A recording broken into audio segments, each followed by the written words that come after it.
Kamu nyari nafkah itu sudah ibadah, menyaksikan macam-macamnya orang itu juga ibadah, bahkan menambah khazanah ilmu. Gara-gara jalan-jalan sering ngerti orang yang buntung. Alhamdulillah meskipun saya hanya Grab, masih punya kaki, ketemu orang buta ya gitu. Alhamdulillah saya terselamatkan dari seperti itu. Sehingga melihat orang maksiat juga gitu. Saya meskipun gini terselamatkan dari tempat maksiat, sehingga hidup itu tidak nelongso gitu. Ada nilai lebih yang kita punyai. Jadi di antara kebaikan Islam adalah orang disuruh ingat sisi nikmat. Artinya apa? Kehidupan yang kita miliki sekarang adalah kenikmatan yang dirindukan mulai yang mati zaman Nabi Adam sampai kiamat. Apapun masalah hidup Anda ini punya kenikmatan yang nggak tertandingi, yaitu namanya hidup. Kamu jangan sering melihat orang lain yang mungkin secara lahir dapat nikmat yang lebih tinggi timbang Anda. Kalau kamu nggak bisa ngelola hati Anda bisa hasut, Anda bisa dengki. Paling tidak Anda bisa ada syukur. Mata kamu itu kamu batasin. Jangan melihat sesuatu yang potensi ya. Potensi menjadikan Anda tidak syukur.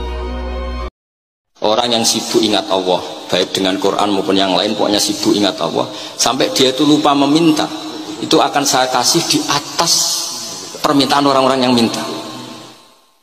Karena ingat Allah itu lebih mudah, kata Syekh Abdul Haddad, ingat Allah itu lebih mudah. Allah lahul asmaul husna, Allah arhamur rahimin, Allah ar-rahmanur rahim. Daripada sampean ingat nasib sampean, saya ya tahu sholat suwi, poso suwi, tapi maksiatnya juga suwi.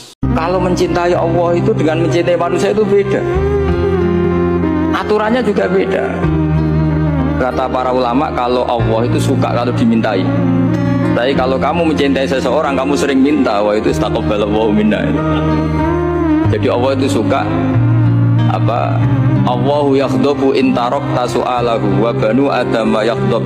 Jadi Allahu yaghdabu in tarakta su'alahu. Allah justru tersinggung kalau orang yang mencintai dia kemudian tidak sering-sering minta. Tapi kalau Bani Adam semakin sering dimintain malah nafsu ya, malah tersinggung, malah capek. Jadi sama-sama kalimatnya juga mencintai. Kalau mencintai Allah itu dengan mencintai manusia itu beda, aturannya juga beda. Kata para ulama, kalau Allah itu suka kalau dimintai.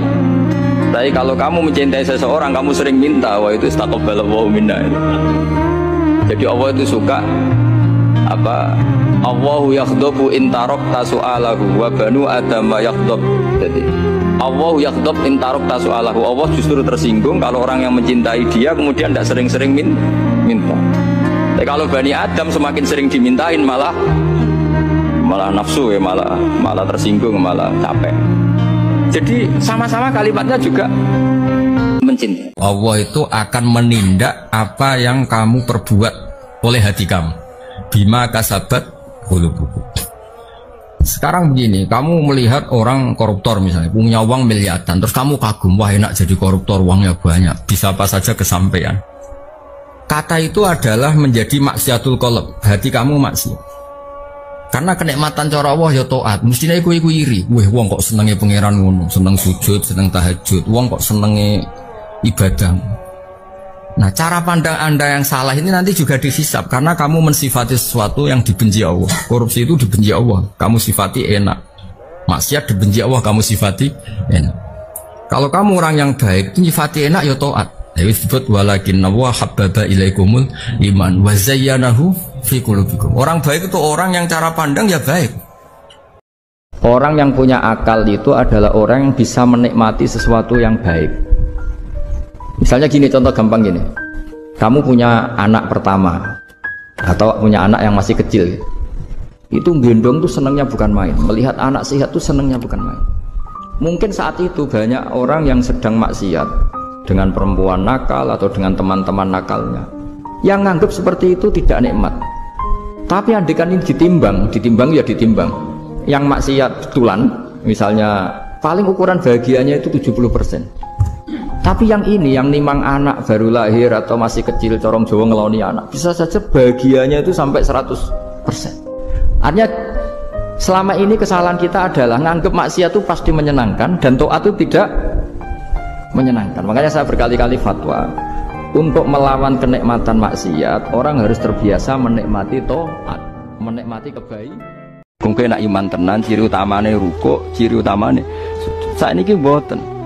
Orang itu tidak nikmati rukuk dan sujud. Bedino sholat tetap ngeluh, ora di duwe utangnya akeh. Mestinya ketika nganggap sujud itu segala-galanya, ditakdir sujud itu senengnya bukan.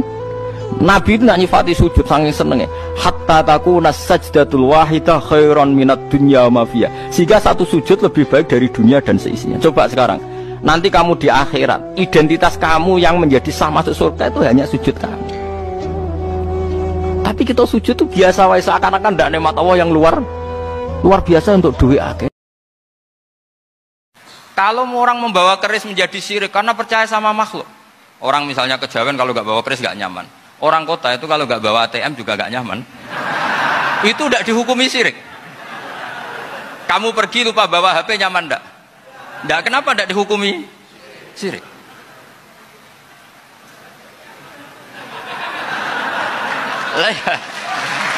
Jadi ini logika. Jadi makanya ini Gus Reza boleh ngeritik saya. Saya itu berkali-kali bilang, saya termasuk ulama yang mau bikin gerakan cangkem elek. Karena nanti kalau saya nisbatkan ke Rasulullah itu tidak pantas, karena Nabi ahsanan nasi khalqahu wa khuluqa. Tapi saya siap jadi bempernya Rasulullah Shallallahu Alaihi Wasallam. Pernah ada diskusi di Jakarta, ini kisah nyata. Apa dalilnya setelah sholat salaman? Mana hadisnya? Itu dijawab hadisnya tentu kita kesulitan. Kalaupun ada hadisnya dhaif semua yang masalah mushafahah. Akhirnya mau tidak mau saya ini pengagum teori ikhlas. Dilatih bil ilmi, saya ulang lagi, dilatih bil ilmi. Saya ini malu. Malunya tadi, saya mengatakan 1 tambah 1 2 itu meskipun tidak ada yang memberi hadiah, tetap saya katakan 2. Saya mengatakan air itu dingin, tidak ada yang ngasih hadiah, saya akan bilang kalau air itu dingin, kalau api itu panas. Untuk hakikat-hakikat seperti itu saja saya jujur tanpa ingin imbalan. Tapi ketika hakikat mengenai Allah kok saya minta imbalan surga dan neraka, ini apa-apaan? Kira-kira gitulah, Rois Suriah macam apa gitu.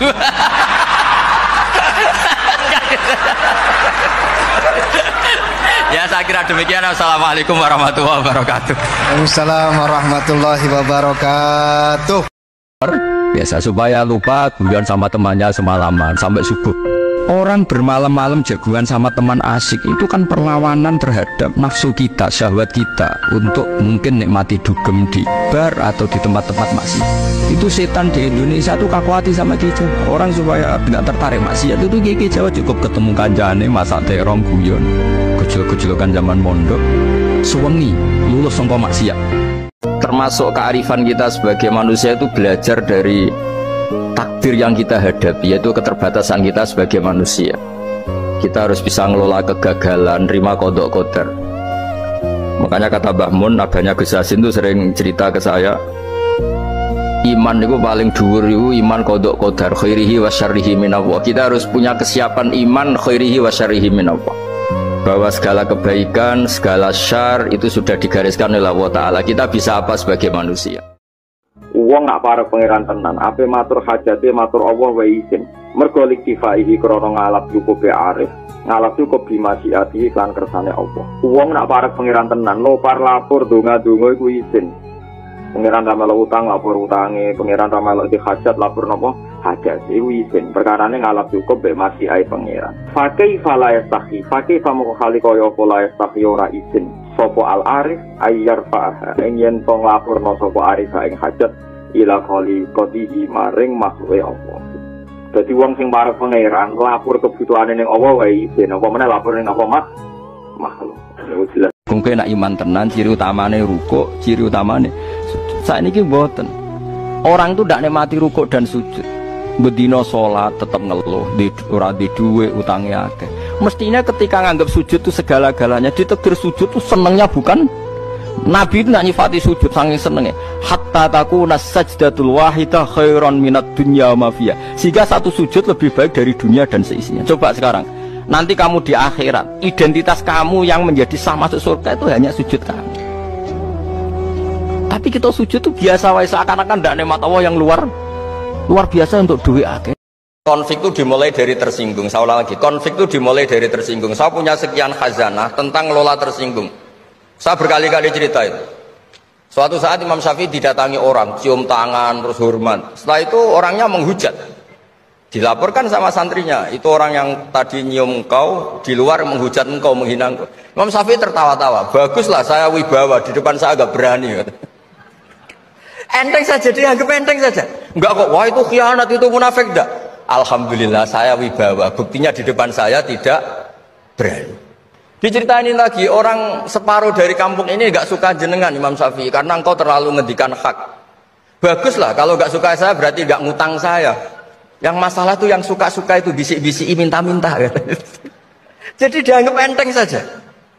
Kalau Anda sudah bisa ngelola konflik seperti itu, ringan saja. Kalau kita punya problem, pasti ingin ketemu orang yang punya kekuatan untuk menghilangkan problem itu. Kalau kita ingin punya hajat dan ingin solusi, ada solusinya, pasti ingin ketemu orang yang mengendalikan hajat itu, yang bikin solusi. Jawabannya, siapapun makhluk itu pasti punya keterbatasan. Siapa yang tidak punya keterbatasan itu? Hanya Allah Subhanahu wa Ta'ala. Hingga ketika Nabi banyak problem, ketika ada banyak masalah, karena Rasulullah idza hazabahu amrun badara ila sholat. Nabi itu kalau sedang punya banyak masalah, pasti cepat-cepat sholat. Hingga dikatakan wasta'inu bisobri wassalah. Kamu minta tolonglah dengan konsisten sabar dan minta pertolongan dengan sholat.